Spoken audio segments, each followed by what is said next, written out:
The night was quiet. The air was thick with the weight of the Texas summer, heavy and unmoving, pressing down on the streets of Houston. Inside a modest suburban home, a woman stood frozen, her breath coming in short, shallow gasps. The scent of gunpowder clung to the air. A man lay on the floor, his body motionless, his life slipping away second by second. The only sound was the distant wail of approaching sirens.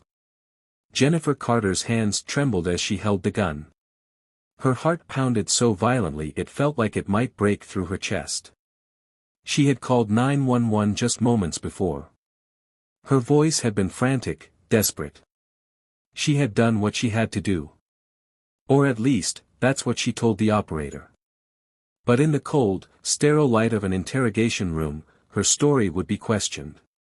Every word dissected. Every moment leading up to the shooting examined. Because standing just a few feet away from her, watching everything unfold, was another man. A man who, until recently, had no place in this home. A man whose presence in Jennifer's life would turn this into more than just a case of self-defense. Michael Carter had been a devoted husband, a father, and a respected paramedic. He had spent his life saving others, but on this night, no one could save him. His marriage had once been filled with love, with promises of forever.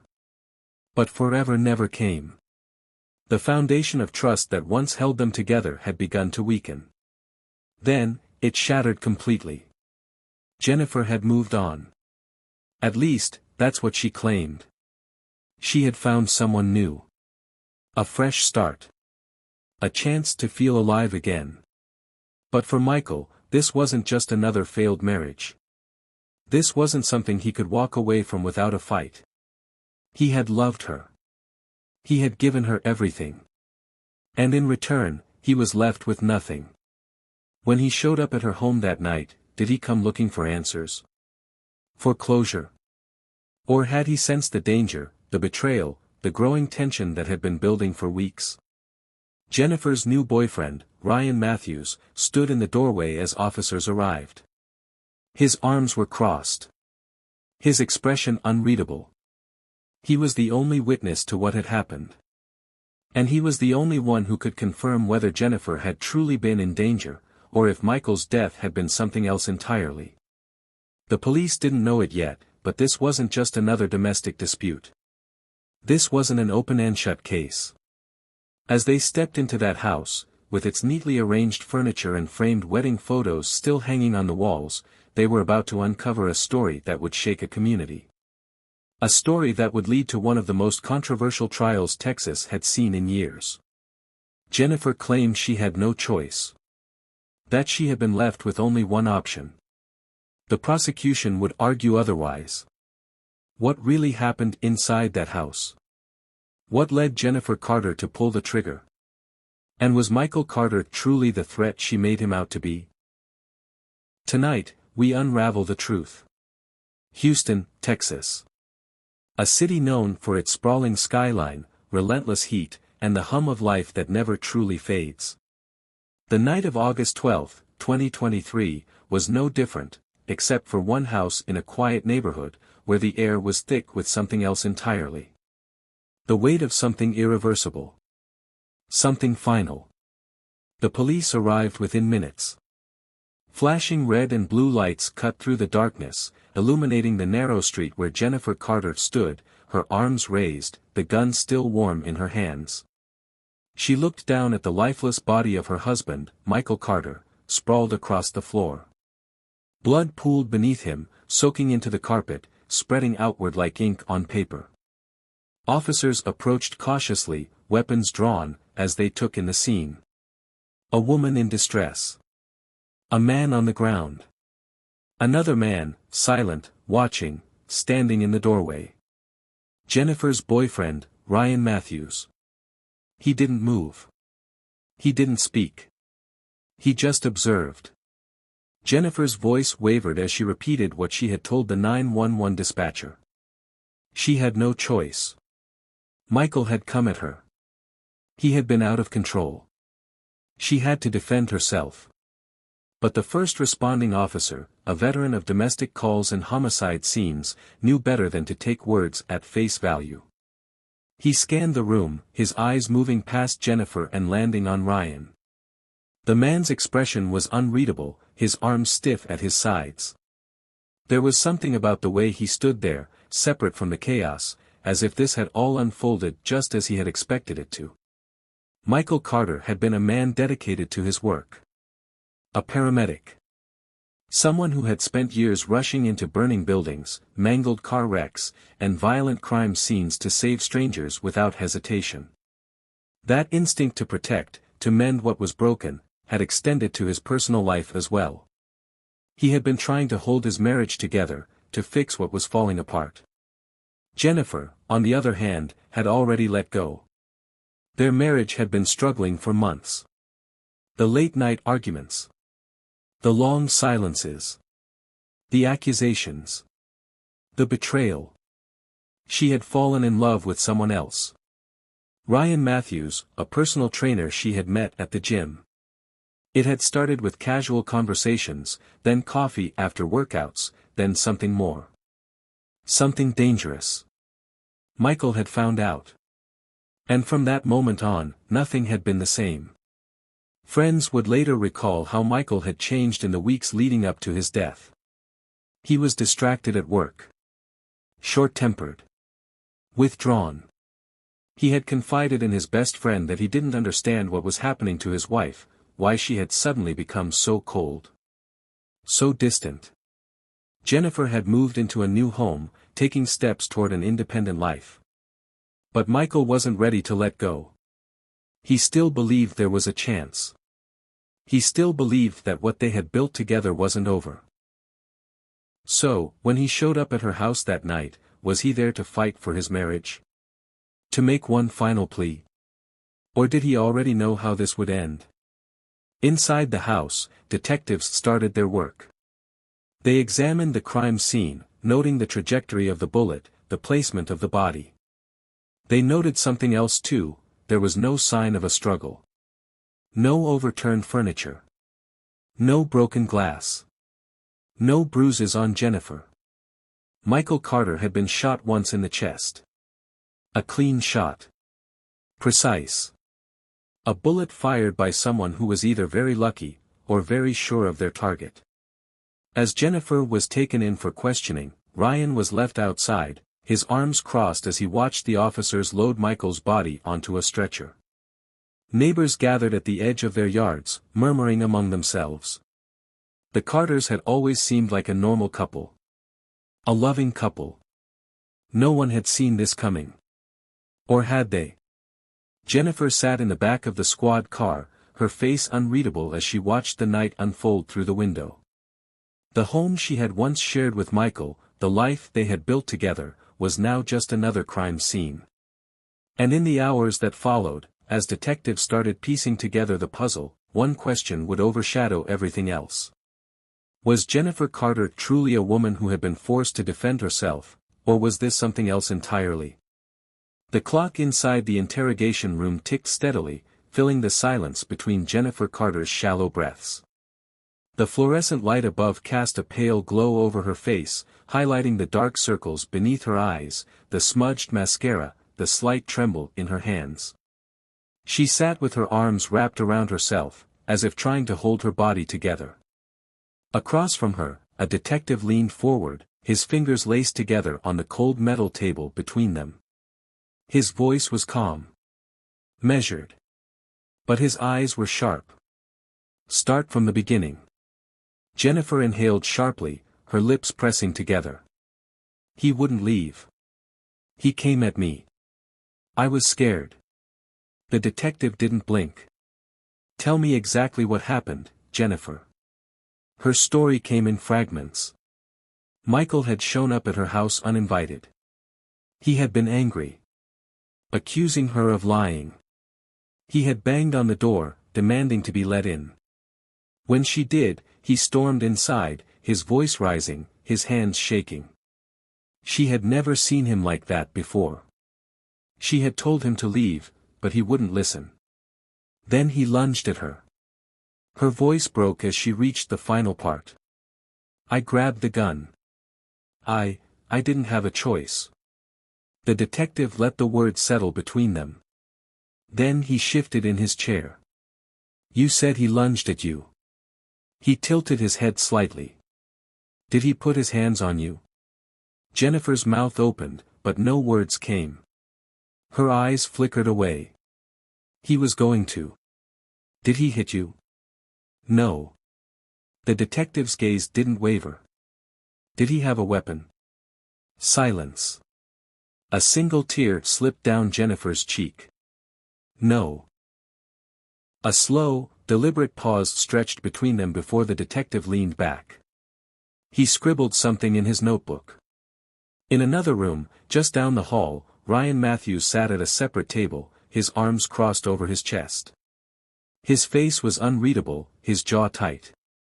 Another detective sat across from him, watching. Waiting. How long have you been seeing Jennifer? Ryan exhaled through his nose, shifting in his seat. A few months. And Michael knew? Ryan nodded once. Yeah. Did he threaten you? No. The detective raised an eyebrow. He never confronted you? Ryan hesitated. He was pissed. Of course, he was pissed. His wife left him for me. I'd be pissed too. The detective tapped his pen on the table. Tell me what happened tonight. Ryan's expression didn't change. Michael showed up. He was yelling. They argued. Next thing I know, she shot him. The detective's eyes narrowed. That's it? Ryan's jaw twitched. Yeah. The detective sat back, letting the silence stretch. You didn't try to stop her. I didn't know she had a gun. Another pause. Then the detective spoke again, his voice lower. You hesitated before answering. Ryan didn't respond. Back at the crime scene, officers searched the house, documenting every detail. The kitchen was spotless. The living room undisturbed. The only sign of violence was the body-shaped stain on the carpet, now marked with evidence tags. There was no overturned furniture.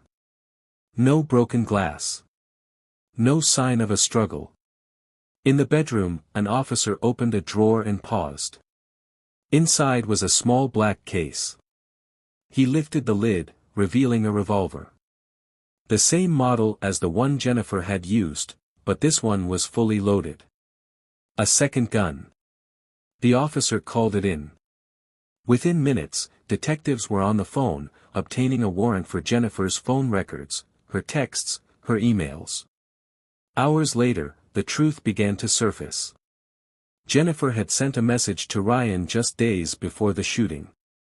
A message that read, "He's never going to let me go. We have to do something." Detectives scrolled further. More messages. More conversations. More hints at a plan forming between them. Michael Carter had walked into that house expecting to confront his wife. Instead, he had walked into something else entirely. And as detectives pieced together the puzzle, the image of Jennifer Carter, the terrified wife defending herself from an abusive husband, began to crack. Because there were no bruises on her body. No broken bones. No signs that she had ever been hurt at all. Except for one detail. A month before Michael's death, Jennifer had filed a restraining order.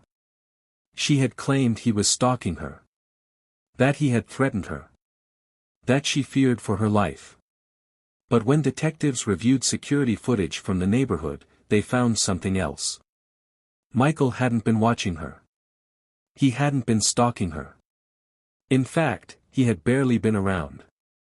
Because Jennifer Carter had been watching him. And when the truth finally came out, it was far more calculated than anyone had imagined. Jennifer Carter sat in a cold holding cell, her arms wrapped tightly around herself. The walls around her felt like they were closing in, and the echo of her own breathing filled the empty space. She had told them everything, or at least, she thought she had. But the detectives didn't believe her. And now, she was waiting. Waiting for whatever came next.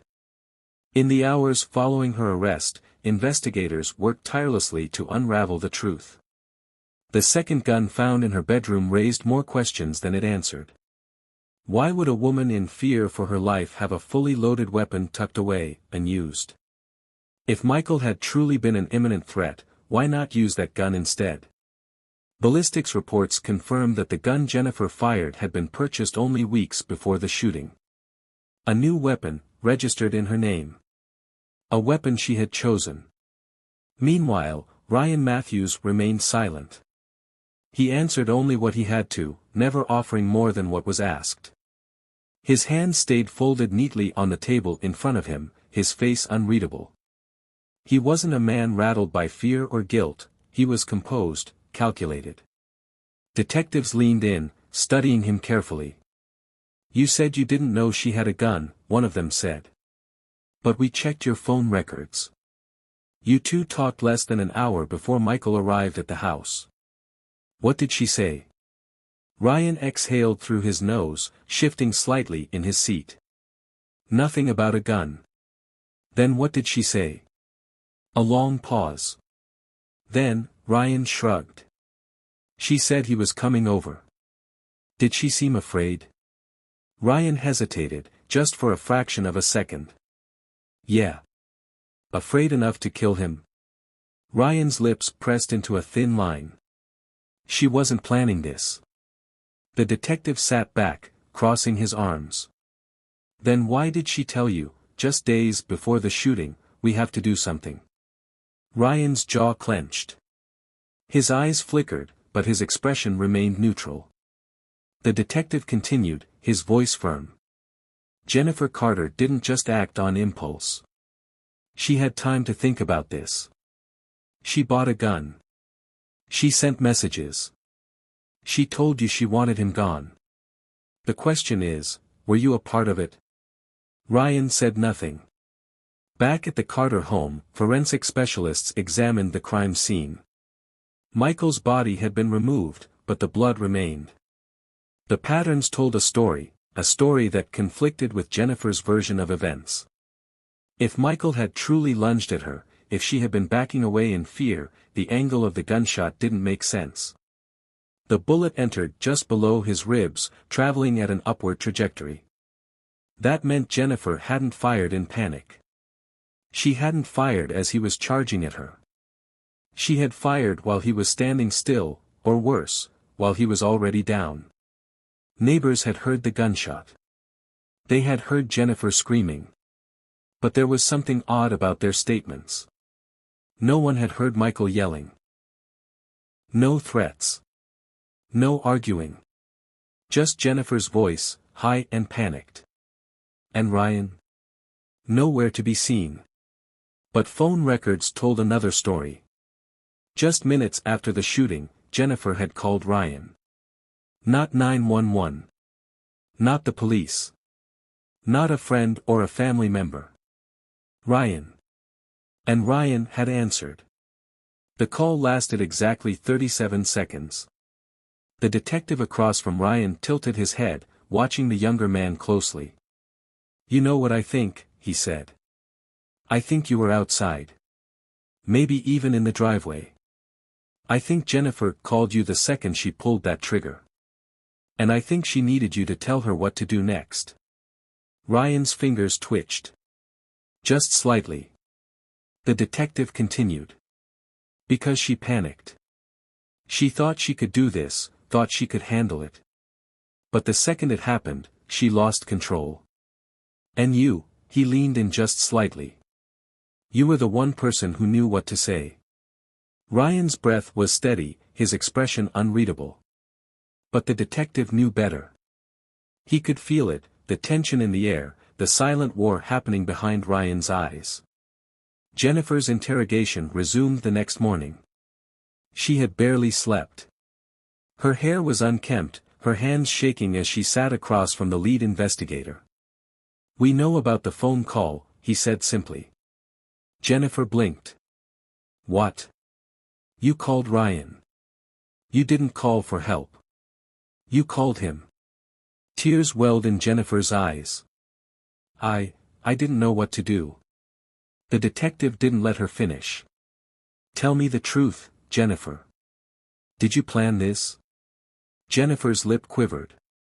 No. You bought the gun. You sent the texts. You told Ryan, we have to do something. She shook her head, frantic. I didn't mean it like that. Then how did you mean it? Jennifer's mouth opened, but no words came out. The detective exhaled, rubbing his temples. We know Michael wasn't attacking you. We know he didn't have a weapon. We know he never hit you. He paused, letting the words sink in. And we know Ryan wasn't just some bystander. Jennifer let out a quiet sob, pressing her hands to her face. Tell me the truth. The detective's voice softened, just slightly. Was this about fear, or was this about freedom? A long silence filled the room. The walls around her felt tighter. The truth sat heavy on her chest. And for the first time since the gun went off, Jennifer Carter had nothing left to say. Jennifer Carter sat in the courtroom, her face pale, her hands clenched in her lap. The air was thick with anticipation as the prosecution laid out their final arguments. Every seat in the gallery was filled, family members, journalists, strangers drawn to the tragic spectacle of a murder trial. And at the center of it all was Jennifer, accused of killing her husband in cold blood. The prosecutor stood, walking slowly toward the jury. He spoke with measured precision, his voice calm but firm.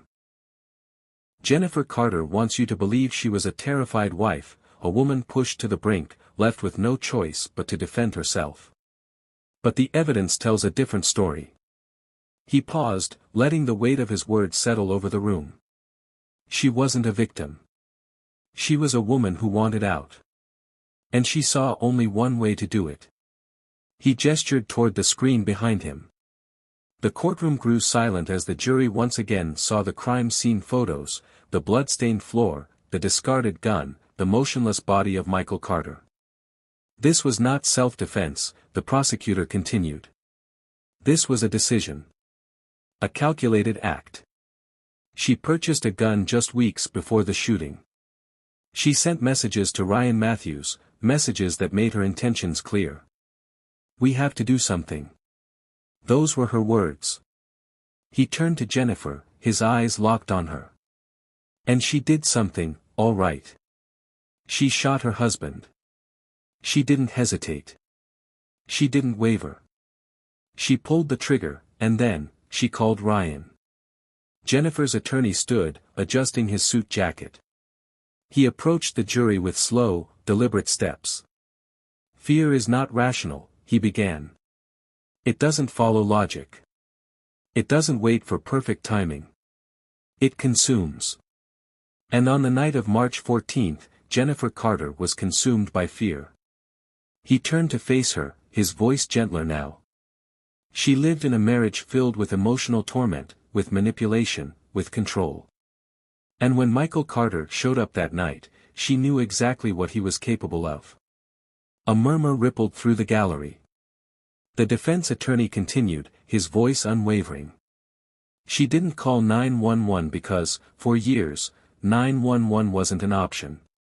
When you're trapped in a cycle of abuse, you don't always act the way people expect you to. You act on survival. You act on instinct. And sometimes, that means making the hardest choice of all. The courtroom was still. The jury members avoided Jennifer's gaze. Diction in Jennifer's story. And then, finally, the verdict. Jennifer stood, her breath shallow. The judge's voice was steady, but each word hit her like a hammer to the chest. Guilty of second-degree murder. A gasp spread through the room. Jennifer's mother sobbed into her hands. Ryan Matthews sat in silence, his face unreadable. Jennifer's knees buckled. The bailiff took her by the arm, steadying her as she blinked in disbelief. The judge continued, his voice firm. In light of the evidence and the jury's decision, this court sentences Jennifer Carter to 25 years in prison, without the possibility of parole. The sound of the gavel echoed through the courtroom. Jennifer turned, her eyes locking onto Ryan one final time. His face remained expressionless, but she knew. She knew what he wouldn't say. She had pulled the trigger. She had taken the fall. And now, she would pay the price alone. As she was led away, the weight of her decision settled on her shoulders. The door closed behind her, sealing her fate. Outside the courthouse, reporters swarmed, microphones shoved forward, voices overlapping in a frenzy of questions. Do you think justice was served? Did Jennifer Carter act alone? Where does Ryan Matthews go from here? But there were no more answers. No more confessions. No more truth to be uncovered. Just the final, unchangeable reality. Michael Carter was dead. Jennifer Carter was going to prison. And Ryan Matthews?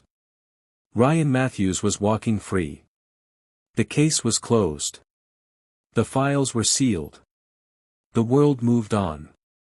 But in the quiet corridors of a Texas prison, Jennifer Carter lay awake, staring at the ceiling, knowing that in the end, she had never really been free at all. Let us know your thoughts in the comments. Your perspective matters. If you found this case compelling, make sure to like this video and subscribe to Unsealed Crime Files for more real-life crime stories that demand answers. Turn on notifications so you never miss a case that keeps you questioning everything. Because in the world of crime, the truth isn't always what it seems.